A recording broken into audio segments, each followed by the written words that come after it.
Technically speaking, I ain't talking vegan when I said that I've been eating, making money on the side, but I use it for the main. Okay, so in this lesson, I really want to just break down like the Ethernet frame format, so you can better answer these questions that's on not only the CCNA, but also the Network Plus exam.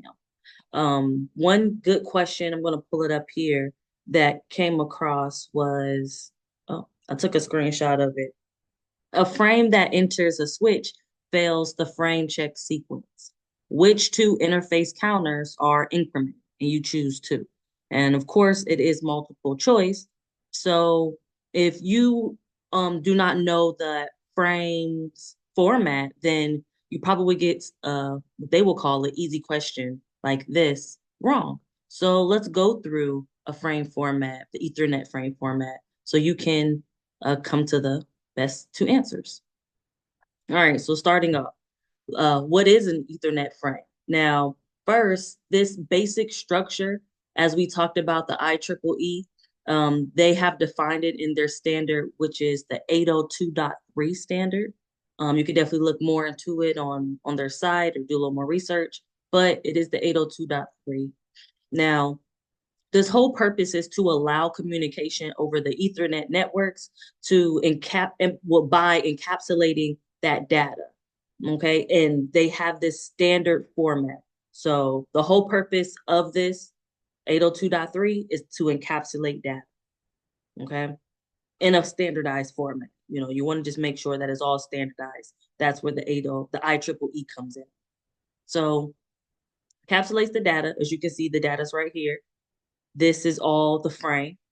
And the key components of this frame is the preamble, these MAC addresses, destination and source, the data, the payload right here, and this CRC, okay? And we're gonna talk about these. So this starting off with the preamble.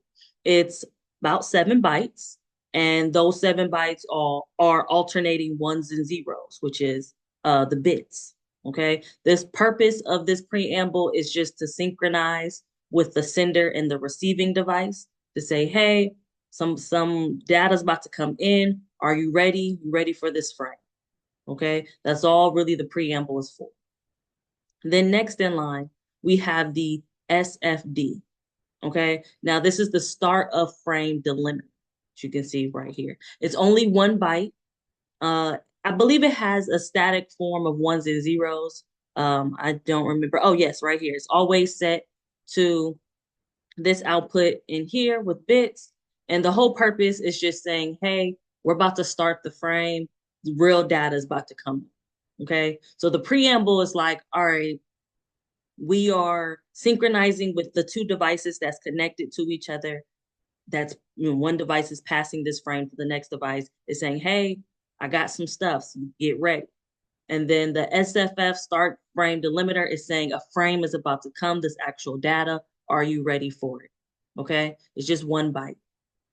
Now, next in line of the frame that the actual device will get, because they're going to read the preamble, they're going to read the SFD, start a frame delimiter, then they're going to read the destination address.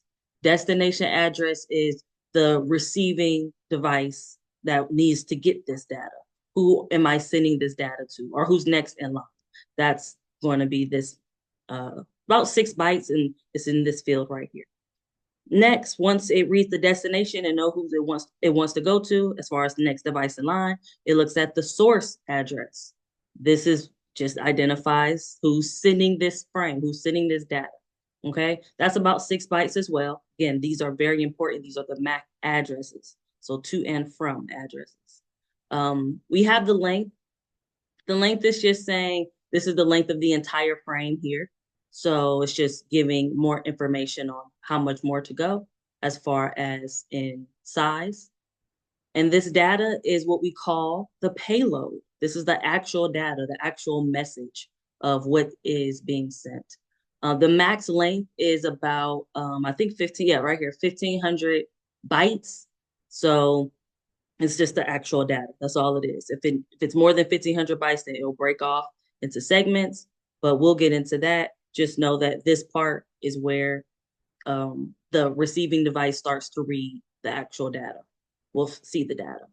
And lastly, we have the CRC, which is that cycle redundancy check, and is really here to ensure that the frame doesn't have any errors or anything in that such. It's basically it just checks like 32 bits, the first 32 bits, and as long as there's no data, no data errors, then they'll just send the rest of the frame will be okay.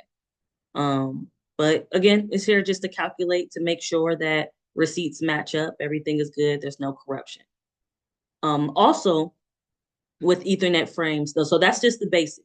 Now, what you can also have is VLAN tagging. We talked about VLANs, virtual LANs, where you can virtually segment to have smaller LAN environments. So you can take one big physical LAN, local area network, and divide that into little LANs.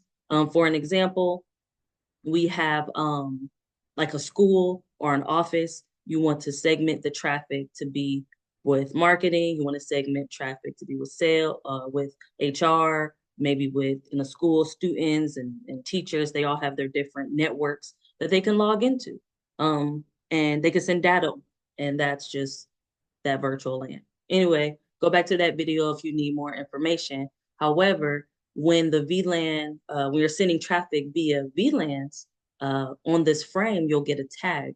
A tag will say, hey, this came from VLAN 10, VLAN 20, VLAN HR, whatever the case may be. But it'll say about, I believe it's like 4 bytes, something like that. Yes, it's a 4-byte field that'll be added onto this Ethernet frame. And then jumbo frames, like I said, if it's more data that's being sent, that's more than 1,500 bytes, then it'll break off and you'll have jumbo frames. And I believe that's really it you'll find in here. One thing you definitely want to understand is collision detection when it comes to Ethernet frames. Collision detection is basically making sure that the device can listen to oncoming traffic, so collisions will not occur. There's a technology that's CSMA CD, carrier sense multiple access with collision detection. And now this is basically, this technology basically came out so you can do more than one things and the packets will not collide, the frames will not collide. I like to use the analogy of when cell phones came out and you could only talk on it. You couldn't talk and, let's say, send a message or even get on and browse the internet or use an internet app. You either had to do one or the other. And then this technology came widespread, CSMA CD. So now you can talk, text, get on the internet, you can do all of that because of this new technology, this new protocol. So this is something that frames that you'll need to understand when it comes to frames and how they transmit through the network. So that's that. Let's see what else. Over here we have, now you will see the FCS as well as a CRC, depending on what documents you're looking at or what questions being asked. The FCS right here is just the frame check sequence. It's the same thing. It's just an extra added little thing to say, hey, are there any errors detected? Okay, it's going to detect data from both the sender and the receiver to see if something is corrupted. If it's not, okay, cool, we can send the data through. So you'll see that as well. Just know that FCS, CRC, they're both here for error detection.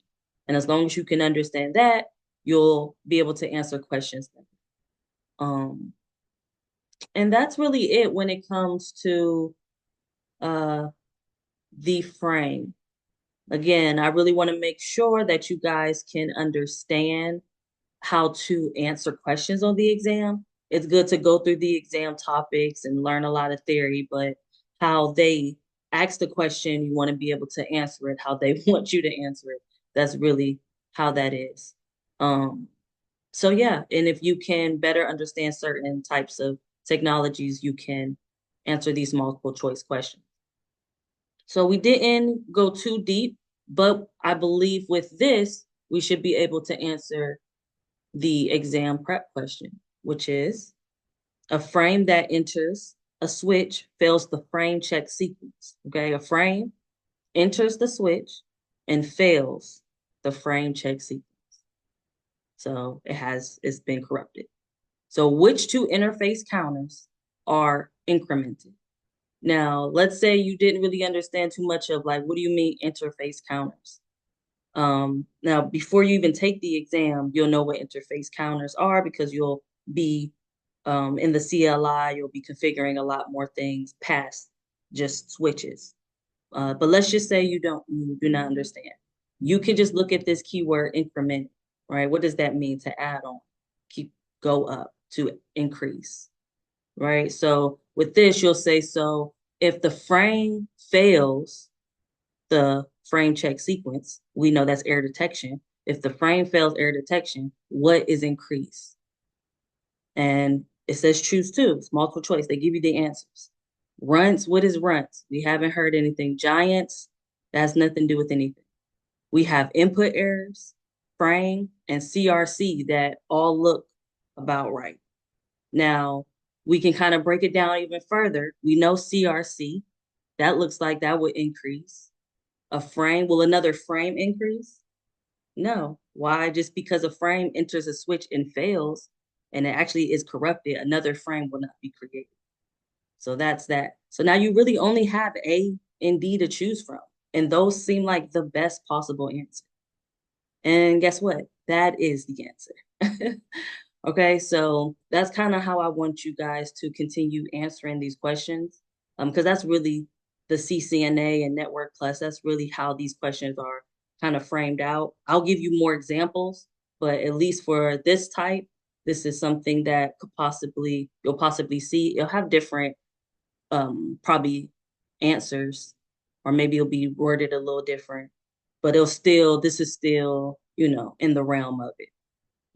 So that's kind of how I want you to think of things in this exam prep. So yeah, that's really all I wanted to show you guys was Ethernet frame format and an exam prep question that you may get and how you could attack it.